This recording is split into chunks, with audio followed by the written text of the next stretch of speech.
Okay, time is going by so fast. I can't believe it's already the 23rd of February. It feels like just yesterday we started this 29-day journey exploring Black disabled history. Today's theme will be disability and the Black Lives Matter movement.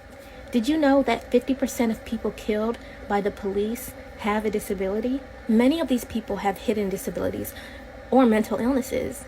Ahmaud Arbery was disabled too. He was diagnosed with schizoaffective disorder, and defense attorneys for the McMichaels, one of who killed Ahmaud Arbery was a former police officer, wanted to use Ahmaud Arbery's private mental health records as evidence in the case, to which the judge agreed to review them and decided they should be excluded. The fact that those records were even up for discussion and reviewed by the judge shows how deeply ableism is entrenched into our justice system. Some of the more prominent figures who inspired the Black Lives Matter movement were disabled. Freddie Gray, who was killed in the custody of Baltimore police, was exposed to lead at a very young age, causing him to have a developmental disability. There is a connection between disability, police brutality, and mass incarceration, as seen in the special education to prison pipeline, where over 80% of juveniles who are locked up were previously diagnosed with a disability. They're taken right from the classroom and put into the prison system.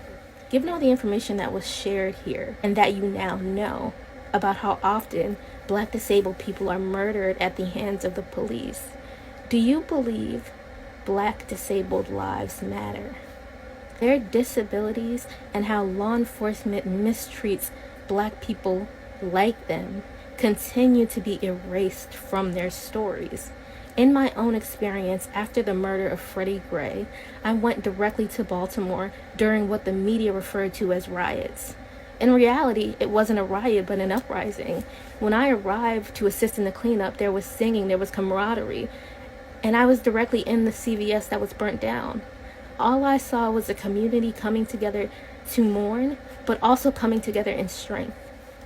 In addition, I looked at the line of police officers wielding shields with batons in their hands, dressed in military-grade riot gear in front of peaceful Black protesters.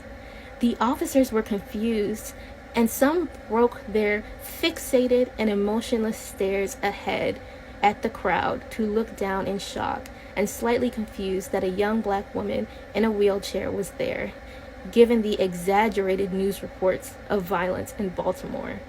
The National Guard was even there. How different would the conversation have been if more people knew that Freddie Gray had a neurological condition because of lead poisoning, and if the officers who were acquitted would be in prison now?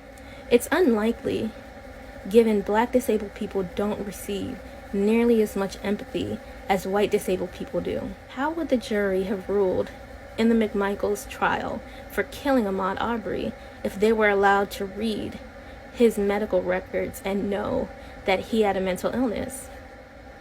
Would the police officers who choked Eric Garner to death be able to get away with his murder had folks known that asthma is actually a debilitating condition? Eric Garner, who was put in a chokehold by NYPD, has asthma, which is a valid disability, as asthma kills thousands of people yearly, and that medical racism showed that asthma drugs did not work for some Black people and were ineffective because Black people weren't included in clinical trials. Even the medicine used to treat asthma doesn't work because we're Black, and this affects survival rates from people who have asthma attacks. The truth is their disabilities wouldn't have mattered because in a world where Black lives don't matter, what is the value of a Black disabled life? You tell me. Leave your thoughts in the comments section below. Thank you.